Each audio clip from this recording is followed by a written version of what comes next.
दूर दूर तक इस तरह का भाई का नेचर कभी न था न है, और न उम्मीद करते हैं कि होगा कभी। जनप्रतिनिधि के भाई के नाते फोन किया होगा, कर सकता है, अक्सर जगह बात करता है, शासन प्रशासन परसेंटेज जगह पे बात करता है। अब जनता आती है घर पे, हम नहीं रहते हैं घर पे, तो जनता के तो बीच में जाता है वोट मांगने, तो जनता तो उनसे काम खोजेगी। काम तो अनेकों तरह का है, मेरे ऊपर पिताजी नहीं रहे, माताजी नहीं रहे, हम लोग चर भी हैं, थोड़ा सा काम विशेष पड़ गया है। सुलझाने के दरमियान कभी वो नहीं रहते हैं तो कभी हम नहीं रहते हैं। जिन भाई से मुलाकात होता है जनता को उस तरह का काम मिलता है, काम वो करते हैं। बात करने से इनकार नहीं किया जा रहा कि बात नहीं की हो, बात कर सकते हो, लेकिन जो हुआ है इसमें कहीं किसी भी तरह का कोई संस्कार हमने न दिया परिवार को, और उम्मीद करते हैं कि हम जब तक जिंदा रहेंगे तब तक ऐसा संस्कार नहीं देंगे। पुलिस को सहयोग मिलेगा? पुलिस को कल हम खुद बताए हैं कि आपको हम 4 दिन 5 दिन टाइम देते हैं। मेरे तरफ से आपको आपसे आग्रह है, आग्रह पूर्वक आपसे कहना है कि आप 4-5 दिन के अंतराल में जो भी तहकीकात करना तहकीकात कर लीजिए। अगर जो इसके बावजूद लगता है पिंकू यादव का संलिप्तता है तो वैसा होगा तो हम पिंकू यादव को खुद ला करके आपको दे देंगे।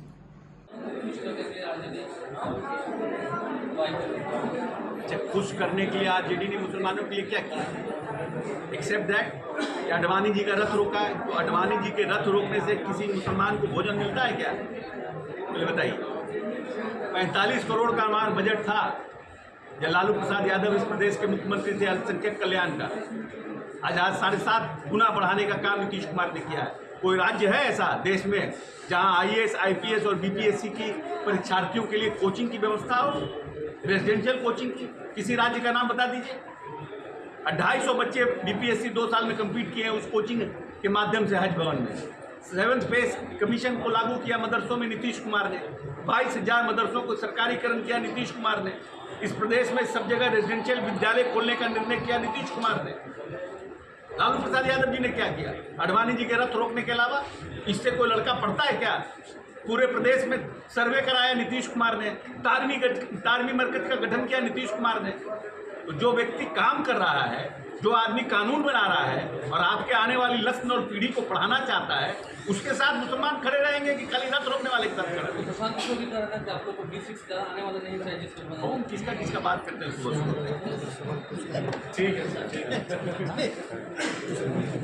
चलिए थोड़ा वो क्लियर करते जो अभी आधी सीट वाली जो बात कर रहे हैं, ऑल इंडिया इंटेंट का जो एग्जाम लेता है, हाँ, उसका रिजल्ट है। बिहार इंटेंट का रिजल्ट नहीं आया तो सीटें खाली नहीं रहेंगी, हमारी सभी सीटें बढ़ जाएंगी। वो जो न्यूज़ दिखाया गया वो न्यूज़ आधा अधूरा नहीं।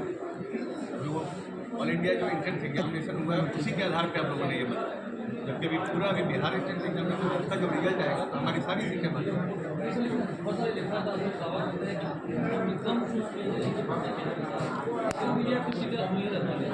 नहीं, पिछले 1-2 साल से तो हमारी सीटें लगभग बढ़ जा रही है। नहीं, ये गलत खबर है और पूरी तरह से ये अफवाह उड़ाया जाता है। ऑल इंडिया इंजीनियरिंग की पढ़ाई एग्जामिनेशन जो होती है उसमें जो सीटें हमको मिला है वो सीटें का रिजल्ट आया है। हमारा अपना स्टेट इंजीनियरिंग का भी एग्ज़ाम होता है, पॉलिटेक्निक का एग्ज़ाम होता है, डिप्लोमा का एग्ज़ाम होता है।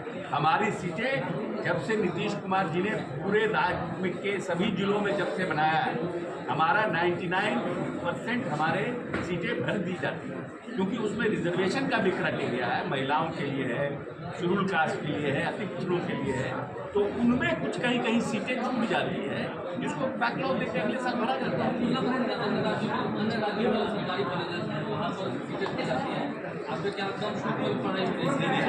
आपको पहले ये बात समझना चाहिए कि बिहार लंबे समय के बाद इंजीनियरिंग की पढ़ाई हर एक जिलों में होना चाहिए। तो अभी हमको मात्र 2 साल हुआ और इन 2 वर्षों में हमने अपने इंजीनियर पढ़ाने वाले लोगों को लेकर के साथ साथ जो हमने उनका अपॉइंटमेंट किया है, हर कैबिनेट में साइंस एंड टेक्नोलॉजी विभाग कुछ न कुछ बहालियां कर रही है और हमारा इंजीनियरिंग कॉलेज बढ़ता जा रहा है। जैसे जैसे हमारा इंजीनियरिंग कॉलेज बढ़ रहा है, आप एक साल किसी जगह इंजीनियरिंग कॉलेज खोलिएगा तो आप नहीं एक्सपेक्ट कर सकते हैं ना कि उसी दिन पूरा 100% उसका स्टूडेंट आपको मिल जाए।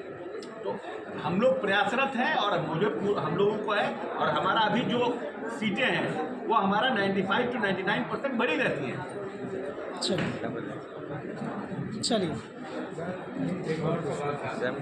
हाउस में कई मुस्लिम नेता कल मिले गए थे, ये विजुअल सामने भी आया, क्या बातचीत हुई है? नहीं, अब हमारे जो अल्पसंख्यकों की जो हमारे नेता हैं और सब लोगों ने अपनी भावना से माननीय नेता को अवगत कराया, और माननीय नेता ने कहा है कि आपकी जितनी भी भावना है उनको हम लोगों की पार्टी जेपीसी में अपनी बातों को रखेगी।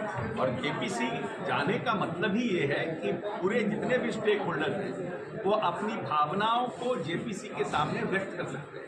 हर एक political party can express their feeling कि what they feel about the new Waqf board policy. कुछ कानून में अच्छे हैं, उसमें कुछ कानून लोगों को लगते हैं खराब है उसमें, तो उनमें होलिस्टिक इंक्लूसिव इन्वायरमेंट क्रिएट करके कानून को बनाना।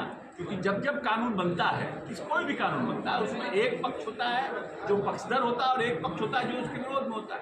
क्योंकि जो वक्त पर काबिज है उनको लग रहा है कि हमारा जीत जा रहा है, लेकिन जो लोगों को हर एक तरह से माननीय नेता का कहना था आपकी भावनाओं को हमारी पार्टी जेपीसी में रखेगी और इंक्लूसिव डिसीजन हो उसका प्रयास करेगी। देखिए, प्रयास करना होगा। मैं तो बाल्यकाल से मेरे मन में एक भावना आई थी, जब किसी बच्चे ने भोपाल में बिहारी बोलकर चिढ़ाया था, बड़े पीड़ा हुई थी कि बिहारी शब्द को पुनः सम्मान का प्रतीक कैसे बना सकें, जो प्राचीन काल से जिस गौरव को हम लोग अनुभव करते थे। और तभी जब सर्विस में आया उसके बाद से जो पुलिस सेवा के अतिरिक्त भी युवाओं को प्रेरित करने का कार्य करता रहा हूँ।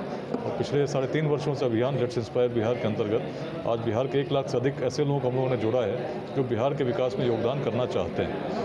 10,000 से अधिक सफल उद्यमियों को जोड़ा है और बिहार की दृष्टि को हम लोग बदलना चाह रहे हैं कि जाति, संप्रदाय, लिंग भेद, विचारधाराओं के मतभेद से ऊपर उठकर हम अपने पूर्वजों की तरह सोचें, जिसमें प्राचीन काल में जातियाँ बिहार में थीं, लेकिन जैसा जातिवाद और उसका संघर्ष आज हम देखते हैं, यदि तब रहा होता तो न मगध में नंद वंश का उदय होता है जो सबसे निम्न वर्ग से आता था, न आचार्य चाणक्य चंद्रगुप्त का चयन कर सकते। बड़ी दृष्टि के कारण ही हम वैशाली की स्थापना कर सके जो वेदांत पर आधारित थी। उस दृष्टि को पुनः स्थापित करने के लिए जिस भेदभाव से रहित हो और नई सोच के साथ बिहार में उद्यमिता की क्रांति हो, जिसमें केवल सरकारी नौकरी तक हम नहीं सोचें, स्टार्टअप्स कैसे लगें, कैसे हम लोग उनका मार्गदर्शन कर सकें, कैसे बड़े उद्योग स्थापित हों, उसका प्रारंभ तो स्टार्टअप से ही होगा। तो स्टार्टअप्स की क्रांति हम लोग लाना चाहते हैं। इसी के लिए स्टार्टअप समिट का आयोजन